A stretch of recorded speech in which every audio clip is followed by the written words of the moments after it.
नमस्कार. इन्शुअर पिलरच्या आजच्या सेगमेंटमध्ये मी सर्वांचं खूप मनापासून स्वागत करते.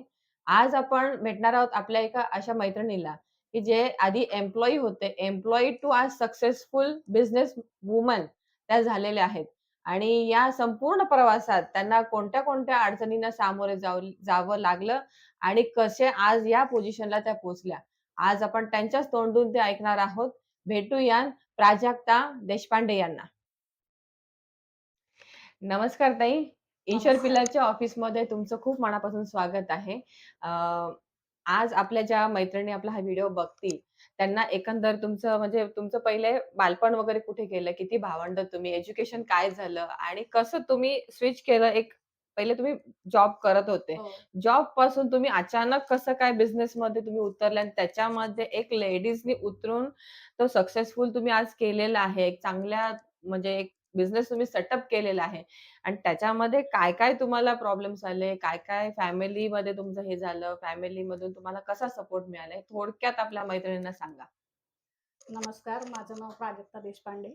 अ, माझं बालपण गेलंय बदलापूरमध्ये, ठाणे जिल्ह्यामध्ये. ओके. माझं शिक्षण बी-कॉम पर्यंत झालेलं आहे. अच्छा. आम्ही दोघीच बहिणी आहोत आणि आई-वडील, आजी-आजोबा अशी आमची फॅमिली सगळी. आम्ही जॉइंट फॅमिली. बदलापूरमध्ये जॉइंट फॅमिलीमध्ये राहत होतो. ओके.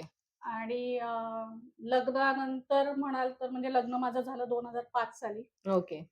त्याच्याही आधी मी सर्व्हिसच करत होते. त्याच्या हो, तिकडेच हो. जॉब मुंबईतच मुंबईलाच. सर्व्हिस करत होते. हं. लग्नानंतर मग थोडे दिवस मी एका कंपनीमध्ये सर्व्हिसच केली. पुण्यात मग आल्यावर. नंतर हो, पुण्यात आल्यावरती. पण प्रेग्नन्सीमुळे मग मध्ये ब्रेक घ्यावा लागला. ओके. त्याच्यात मला जुळी मुलं असल्यामुळे अरे बापरे!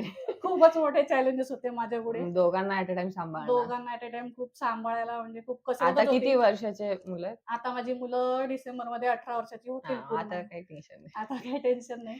आणि मग सर्व्हिसला माझ्या सासूबाईंनी पण खूप सपोर्ट केला. हं. त्याही शिक्षिका असल्यामुळे त्यांनी मला खूप सपोर्ट केला सर्व्हिस मुलांना. करत होते तेव्हा. हां, त्याच्यानंतरही मी ॲडमिन डिपार्टमेंटला सर्व्हिसलाच होते. हां, हां, हां.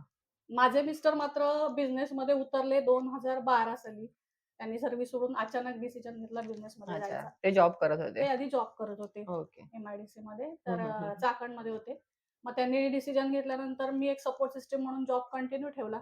हं, मग हं, हं. नंतर मध्ये असं झालं, की सासूबाईंना खूपच गरज होती, की त्यांना मेडिकल इश्यूज खूप झाले. त्याच्यामुळे मला मध्ये ब्रेक घ्यावा लागला सर्व्हिससाठी हं. किती साली? 2012 ला. ओके. ज्यावेळेला तुम्ही त्याच्यानंतर बिझनेस सेट केला हां, त्यावेळेला म्हणजे हां. बसवला होता तेव्हा. 2012 ला.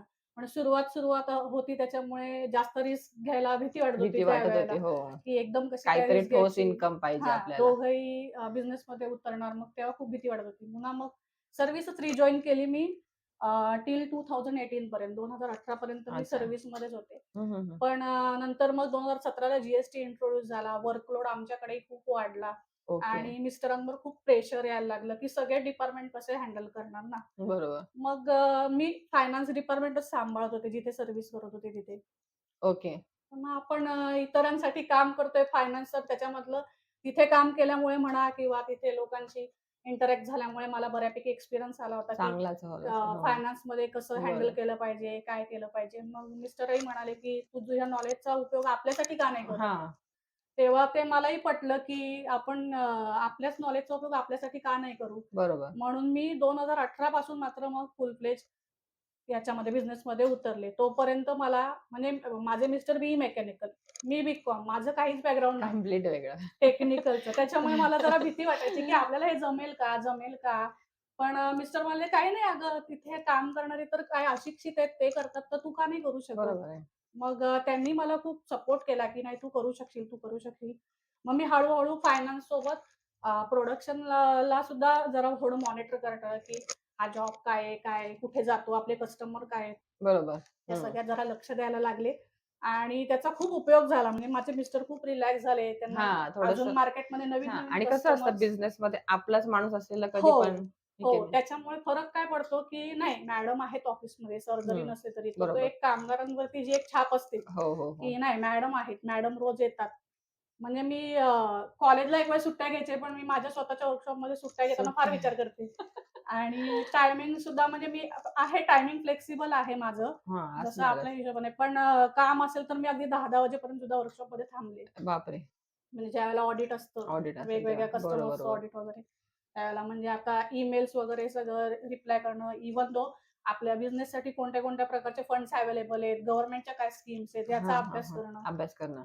हे सगळं मी हळू-हळू शिकत-शिकत अजूनही शिकतेच आहे.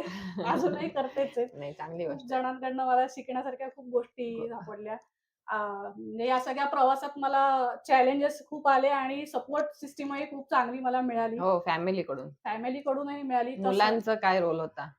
मुलं माझी खूप तशी समजदार होती, हं. तशी त्रासदायक म्हणजे असं खूप नाही. पण त्यांचं शेड्यूल जरा सांभाळताना थोडं दमछाक व्हायची. सुरुवातीला जेव्हा लहान होते, की लहान होती तेव्हा. स्कूल बसचे टायमिंग मॅच करा, त्यांचं स्टडी टायमिंग मॅच करा. थोडासा जरा त्रास झाला. पण झालं. आता आता ते पण त्यांच्या त्यांच्या ह्याच्यामध्ये हां, आता काय चालू 18 आहे त्यांचं करिअर. होईलच. आणि खूप साऱ्या मैत्रिणींना असा प्रश्न पडला असेल, की आपण बिझनेसमध्ये उतरावं किंवा नाही उतरावं? हां, तोच एक मुद्दा आहे. असं तर मी तर उलट असं सजेस्ट करेन, की बिझनेस हा उलट बाई जितकी छान करू शकते, खरंच खूप छान करू शकते. कारण आपण किती प्रकारच्या वेगवेगळ्या जबाबदाऱ्या हँडल करत हँडल असतो. करतो हां, सगळंच आपल्याला आपण जमतं. सगळं घर, नातेवाईक, येणारं-जाणारं, पै-पाहुणा, सण-वार हे सगळं, सगळं आपण सगळं. मॅनेज करतो. आपण उगाचच घाबरतो, की मला जमेल का नाही? मीही घाबरले होते. पण हळू मला कॉन्फिडन्स आला आणि तुमच्यासारखी पॉझिटिव्ह बोलणारी माणसंही मला खूप भेटली. Thank you, thank you. त्याच्यामुळे होतंय प्रगती. अ, आज आता तुम्ही म्हणजे आता तुमचं गेलं बालपण सगळं मुंबईमध्ये हो. गेलंय. मुंबईतून तुम्ही पुण्यामध्ये पूर्ण वेगळ्या पूर्ण सिटीमध्ये हो. आले आणि त्याच्यातून तुमचं बॅकग्राऊंड जॉबचं. हो. 8 तास ड्युटी, काय 10 तास ड्युटी आपण तिथे पकडू. मग एक लेडीजला जॉब सिक्युअर आहे का स्वतःचा बिझनेस? हा प्रत्येकाचा म्हणजे विचार आहे. पहिल्यांदा मी असाच विचार करायचे, की जॉब बरा, 8 तास ड्युटी झाली, विषय संपला. पण तसा विचार करू नये बायकांनी. आपल्याला बिझनेसही करायला काही हरकत नाही हां, असं. म्हणजे त्याच्यात काही आपली जास्त प्रगती होते. प्रगती होत नाही. बिझनेसमध्ये कसं तुम्ही तुमच्या मनाने काही डिसिजन घेऊ शकता, काही प्रयोग करू शकता वेगळे-वेगळे. पण तुमचं जॉबमध्ये कसं असतं, तुम्हाला एक डिफाईन असतं. त्याच्यामध्येच तुम्हाला करायचं असतं. त्याच्यात तुम्हाला फार-फार तर प्रमोशन मिळणार. हां, आता मी प्रमोशन. बी-कॉम लेव्हलवरनं फार-फार तर किती प्रमोशन मिळालं असतं मला, असं. बरोबर आहे. पण आज मी एका कंपनीची मालकीण आहे म्हटल्यावरती ते नक्कीच मला अभिमानास्पद आहे.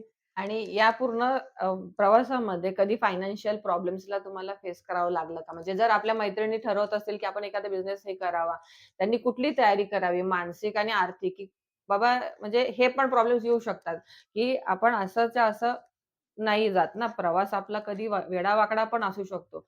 मग तुम्ही त्यांना एक प्रिपरेशन करायला काय सांगाल, की म्हणजे एक असा गुरुमंत्र म्हणा किंवा काय तुम्ही काय द्याल, की काय होऊ शकतं बिझनेसमध्ये अप्स एंड डाउन्स येऊ शकतात, तेव्हा तुम्ही कसं राहायला पाहिजे? हो, बिझनेसमध्ये अप्स एंड डाउन्स येत असतात. मलाही फायनान्शियल चॅलेंजेस खूप आले. नाही असं नाही. हं. म्हणजे एक सिच्युएशन अशी होती, की मला वाटायला लागलं, की आता आपल्याला बिझनेस बंद करावा लागतोय की काय? अच्छा. पण त्यावेळेला आपल्याला फॅमिलीचा सपोर्ट म्हणजे माझ्याकडनं काही चुका झाल्या म्हणण्यापेक्षा म्हणजे फायनान्शियल प्लॅनिंगमध्ये. हं, तर हं. मी असा सल्ला देईन मैत्रिणींना, की तुम्हाला बिझनेस करायचा आहे, जर तुम्ही पक्क केलं असेल, तर तुम्ही प्लॅनिंगवर जास्त भर द्या. हं. आधी सुरुवातीला प्लॅनिंगला ठीक आहे, तुम्हाला 2 बरोबर. महिने, 3 महिने घ्या. हां, जाऊ शकतं. हरकत नाही. थोडा वेळ लागू द्या. पण तुम्ही जर परफेक्ट प्लॅन केलात, तर तुम्हाला फेल्युअरचे चान्सेस म्हणजे कॅल्क्युलेटेड रिस्क घ्या. रिस्क घ्या तुम्ही, पण कॅल्क्युलेटेड घ्या. जेणेकरून तुम्हाला त्याचा त्रास कमीत कमी कसा होईल. हं. आणि अजून एक छोटा प्रश्न आहे, की एखादाही बिझनेस आपण सेटअप करायचा ठरवला, की चालू करायचा तर म्हणजे तो प्रत्येकाचं वेगवेगळं हे असू शकतो, की हो, एखाद्याला एका वर्षात तो सक्सेसफुल होईल किंवा एखाद्याला 8-10 वर्ष. हो. एव्हरेज किती स्पॅन लागेल, की एव्हरेज आपण म्हणू, की 4 वर्ष, 5 मला वर्ष तरी असं वाटतं, की साधारण 3 ते 4 वर्ष तरी वाट बघायलाच कष्ट हवी. हो, करावं. 3 ते 4 वर्ष तुम्ही कष्ट करायला लागल्यानंतर एक 5व्या वर्षी तुम्हाला त्याची फळं मिळायला सुरुवात होते. आणि बायकांचा प्रॉब्लेम कधी-कधी असाच होतो, की काय हे मी 8 महिने झाले, 10 महिने झाले राब-राब राबते, मला काहीच मिळत नाहीये. तर असं होत नाही. आपल्याकडे म्हणे, हां, "पी हळद हो गोरी" असं नाही असं होत. नाही होत. तर बरोबर. तुम्ही थोडे एफर्ट्स कन्सिस्टन्सी खूप महत्वाची आहे. खूप महत्वाचं कुठल्याही गोष्टीमध्ये. गिव्ह नाही करायचं अजिबात गिव्ह करायचं नाही. काहीच आणि गरज नाही आणि जेव्हा तुम्ही गिव्ह करत नाही, जिद्दीने करता, तेव्हा तुम्हाला कुठून ना कुठून सपोर्ट हा उभा राहतोच. बरोबर आहे. अजून एक छोटासा प्रश्न, की आता तुमचे आई-वडील वडिलांचं काय मत होतं? तर तुम्ही जॉब सोडून बिझनेसमध्ये आलात. हे तुम्ही आई-वडिलांना सांगितलंच असेल, तर त्यांचं काय मत होतं, की तू काय केलं पाहिजे? सांगितलं होतं, पूर्ण विरोध होता. कारण दोघंही गव्हर्नमेंट सर्व्हंट, सेफ झोनमध्ये काम केलेली माणसं. त्याच्यामुळे जे लोक सॅलरीड माइंडसेट वाली जी लोक असतात, त्यांना ज्यांचं बॅकग्राऊंड सॅलरीड असतं, ते लोक खूप बिचकतात किंवा घाबरतात. मी सुद्धा सुरुवातीला घाबरायचे, पण नंतर जसं हळू लक्षात आलं, की नाही हे एक प्रकारचं सायकल असतं. असं मेंटेन केल्यावरती आपल्याला कमीत कमी त्रास होतो. सप्लायरला तुम्ही उत्तरं कशी द्यायची, कस्टमरला तुम्ही कशी उत्तरं द्यायची. हळू तुमचं कम्युनिकेशन स्किलवरती सगळं आहे. सगळं तुम्ही जर त्याच्यावरती. कम्युनिकेशन स्टॉप केलं तर समोरचा तुमच्यावरती चिडणार, सगळं स्पॉईल होणार. त्याच्यामुळे कम्युनिकेशन कधीच स्टॉप करायचं नाही. काही प्रॉब्लेम असू देत, यू हॅव टू कम्युनिकेट. बरोबर आणि अजून एक आहे, की मराठी माणसं बिझनेसमध्ये उतरली गेली पाहिजेत. यावरती तुमचं काय मत आहे? हो, नक्कीच उतरलं पाहिजे मराठी माणसांनी. आता मी मार्केटमध्ये अशी सिच्युएशन बघते, की इतर समाजाची जी लोकं आहेत, की त्यांना फायनान्सची जर गरज पडली, तर ती लोकं बँकेत कधीच जात नाहीत. मी असे खूप जण हां, बघितलेत, हां. की बरोबर. त्यांचे समाजच त्यांना सगळं हेल्प करतो. म्हणजे लिटरली लॉबीसारखं झालेलं आहे. तर मराठी माणसांनी एकमेकांना अशी मदत करावी. अशी कोणी संघटना हो, बनवली पाहिजे एखादा आपण. असा ग्रुप बनवावा आणि शक्यतो ठीक आहे, माझ्याकडे एखादं नाही होते, तर बाबा तुझ्याकडे होतंय का? तू कर.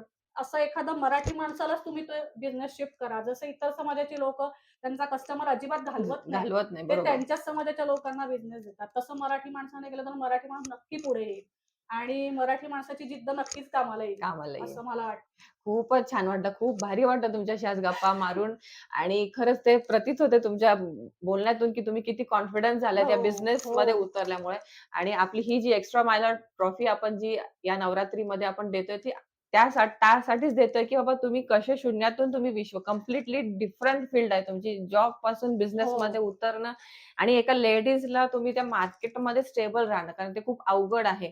कारण काही सेक्टर्स असे असतात तिथे, की मेल मेल रिप्रेझेंटेटिव्ह डॉमिनेशन पाहिजेल असतं. आपल्याला. पण तिथे एक लेडीजचं ऐकून घेणं किंवा हे फार अवघड जातं. मग त्यासाठी आपल्याला खूप खंबीर राहावं लागतं. मला खरंच खूप भारी वाटलं. आज आपण तुम्हाला ही एक्स्ट्रा माइलर ट्रॉफी देऊन तुमचा सत्कार करणार आहोत आणि इन फ्युचरला तुम्ही अतिशय उच्च पदावरती जाऊन खूप मोठ्या स्तरावरती तुमचा बिझनेस व्हावं, हीच आमची इन्शुरन्सच्या वतीने सदिच्छा आहे. खूप, धन्यवाद. खूप, खूप धन्यवाद. तुम्ही मला इथे बोलवलत आणि एवढं बोलायचं आणि माझे विचार मांडायचा संधी दिली. त्याबद्दल तुमचे सगळ्यांचे खूप खूप आभार. धन्यवाद.